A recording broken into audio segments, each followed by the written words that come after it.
সকলকে স্বাগতম app making সিরিজের প্রথম ভিডিওতে। আজকের এই প্রথম ভিডিওতে আমি দেখাবো যে কিভাবে আপনি SketchWare এর ভার্সনগুলো পেতে পারেন। তো এর জন্য আমি একটা ব্রাউজার ওপেন করব। আপনি চাইলে ক্রোম বা যে কোনো ব্রাউজার ওপেন করতে পারেন।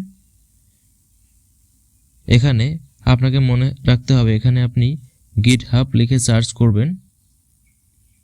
তো GitHub লেখার পরে এরকম একটা অপশন আসবে, এখানে আপনি লগইন পেজে ক্লিক করে লগইন করবেন। দেখতে পাচ্ছেন এখানে আমার অলরেডি একটা লগইন করা আছে।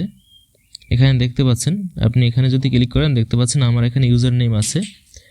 আর এখানে আপনি আপনার প্রোফাইল সম্পর্কে দেখতে পারবেন। যদি আপনার লগইন করা না থাকে তাহলে এটা আপনি দেখতে পাবেন না, সরাসরি আপনি এখানে একটা লগইন পেজ দেখতে পারবেন। আর লগইন করা হয়ে গেলে তাহলে কিন্তু আপনি এখানে এভাবে এন্টার করতে পারবেন। এখন আমাদের প্রয়োজন আছে এখানে সার্চ করা SketchWare।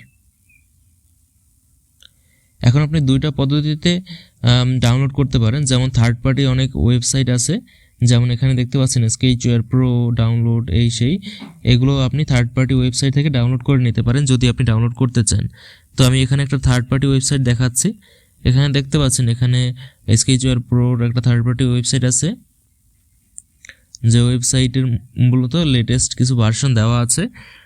যেমন দেখতে পাচ্ছেন স্টেবল অ্যান্ড্রয়েড 8+ এবং স্টেবল অ্যান্ড্রয়েড 5+ এর জন্য। এখন আমার যেই অ্যান্ড্রয়েড ফোন সেটা হলো অ্যান্ড্রয়েড 12, সুতরাং আমি যে কোনো ভার্সনে ইউজ করতে পারি। এখানে দেখতে পাচ্ছেন নাইটলি ভার্সন আছে। এখানে যদি আমি ক্লিক করি তাহলে এখানে কিছু লেটেস্ট UI ডিজাইনের ভার্সন আপনি পেয়ে যাবেন। তবে আমি এখান থেকে ডাউনলোড করব না, আমি ডাইরেক্টলি GitHub থেকে ডাউনলোড করব। আর এখানে দেখতে পাচ্ছেন SketchWare GitHub-এ কতগুলো লিঙ্ক আছে।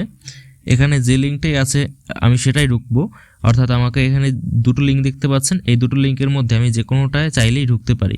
তো আমি যে কোনো একটাতে ঢুকে গেলাম। আর এখন এখানে আপনি দেখতে পাবেন SketchWare-এর যে অফিসিয়াল, এটাও মূলত আনঅফিসিয়াল, তবে এখন বর্তমানে এটাই অফিসিয়াল বলতে পারেন। এটা হলো SketchWare-এর যে সোর্স আছে সেটার রিপো। আর এখানে দেখতে পাচ্ছেন আমাদের কিন্তু GitHub-এ কিন্তু এখানে আমাদের প্রজেক্ট সম্পর্কে আমি যে এখানে দেখাচ্ছি এটা কিন্তু লগইন করা আছে আমার GitHub-এ। এখানে আপনি ফেসবুকে যেমন লগইন করেন বা হোয়াটসঅ্যাপে যেমন লগইন করেন ওরকমই লগইন করে জিমেল আর পাসওয়ার্ড দিয়ে লগইন করলেই হয়ে যাবে। এখন আপনি যদি লগইন না করতে চান তাহলে আপনি এখানে আসতে পারবেন, তবে এখানে আপনি যদি লেটেস্ট ভার্সনগুলো দেখতে চান ডিবাগ ভার্সন, তাহলে আপনাকে লগইন করা থাকতে হবে। তো এখানে আমি লগইন করা ছাড়া যদি ডাউনলোড করতে চাই তাহলে এখানে রিলিজ বাটনে ক্লিক করব। আমি এখানে শো ট্যাবটা ওপেন করে নিই যাতে আমি কোথায় কোথায় টাচ করছি সেটা বুঝতে আপনার সমস্যা না হয়। তো এখন আপনি দেখতে পাবেন আমি কোথাও কোথাও ট্যাপ করছি, সেখানে আপনি এই চিহ্নটা দেখতে পাবেন।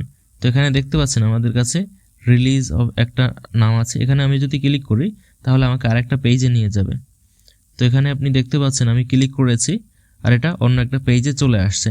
এখানে দেখতে পারেন SketchWare-এর যে লেটেস্ট ভার্সন সেটা হলো 6.4.0। এটা হলো টেস্ট বিল্ড, ঠিক আছে। এখানে কিন্তু অনেক ধরনের ইরর আছে, কিন্তু এটা হলো স্টেবল ভার্সন বলতে পারেন এক ধরনের। এরপরে আর লেটেস্ট কোনো ভার্সন রিলিজ হয়নি। তো এখানে দেখতে পাচ্ছেন আমরা এখান থেকে চাইলে কিন্তু আমাদের যারা আসলে পুরনো ফোন বা অনেক লো কোয়ালিটির ফোন ব্যবহার করে তারা কিন্তু এই ভার্সনটা ব্যবহার করতে পারে। আর যারা একটু ভালো কোয়ালিটির ফোন ব্যবহার করে বা অ্যান্ড্রয়েড 10 এর উপরে যারা আছে তারা এটা ইউজ করতে পারে। এখানে আপনি সোর্স কোড দেখতে পারেন, যদি আপনি চান আপনার নিজের অ্যাপও এরকম বানাতে পারেন আপনি। কিন্তু এখানে দেখতে পাচ্ছেন আমি এই যে ভার্সনটা এটা ডাউনলোড করতে পারি, তবে আমি চাই এটা অনেক পুরনো, তবে আমি চাই লেটেস্ট ভার্সনটা ব্যবহার করতে। এই জন্য আমি সবার উপরে 3 ডট বাটনে যাব আর এখানে অ্যাকশনে ক্লিক করব। এখানে আসলে প্রতিদিন 2-3টা করে ভার্সন রিলিজ হয়। এখানে দেখতে পাচ্ছেন 2 দিন আগে এটা রিলিজ হয়েছিল, 3 দিন আগে, সরি এটা হলো ইয়েস্টারডে। এখানে কত মিনিট আগে এটা হয়েছে সেটা আপনি দেখতে পারেন, কত সেকেন্ড সময় লেগেছে ইত্যাদি ইত্যাদি। এখানে এই যে ক্রস চিহ্নগুলো দেওয়া আছে সেগুলো আপনি ডাউনলোড করবেন না। এখানে ক্রস চিহ্নগুলোতে আপনি প্রবেশ করবেন না। যেখানে দেখতে পাচ্ছেন এই গ্রিন কালারের টিক চিহ্ন আছে সেগুলোতে আপনি প্রবেশ করবেন।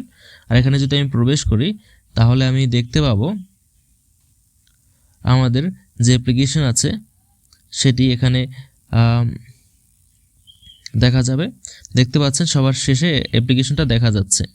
তবে মনে রাখবেন যদি আপনি এখানে লগ ইন করা থাকেন তাহলেই কিন্তু আপনি এই যে স্কেচওয়ারের ফাইলটা সেটা দেখতে পাবেন, আর যদি লগ ইন করা না থাকে তাহলে কিন্তু আপনি ফাইলটা দেখতে পাবেন না। তো আমি এখানে ডাউনলোড বাটনে ক্লিক করে ডাউনলোড করে নেব। তো এটা ডাউনলোড হবে। এখন দেখতে পাচ্ছেন এখানে আমাদের প্রোগ্রেসগুলো দেখা যাচ্ছে। তো এখানে ডাউনলোড হয়ে যাচ্ছে। আমরা এখানে জিপ ফাইল আকারে পুরো এটা দেখতে পাবো।